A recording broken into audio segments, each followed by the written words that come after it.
Hello friends, welcome back to the my new video guys in my YouTube channel guys. Today friends we are going to talk about guys Bluetooth setting in our Poco phone. Today friends I will show you guys how can you disconnect your headphone to your Poco phone. Guys, you have connected guys any headphone and guys you want to disconnect this headphone. So how can you disconnect today? I will show you in this video guys. So before starting video friends, first of all go and subscribe the channel guys. Click the bell icon, like my video. So when first of all open your phone setting to disconnect your headphone. After on phone setting guys, scroll it. You can see your Bluetooth setting guys. Click on your Bluetooth setting guys.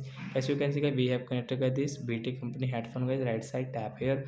As you can see guys, your phone's hole and video call guys you can on and off from here. As you can see unpair option will disconnect guys, tap here and guys we will off it. So a headphone will disconnect guys, we cannot use.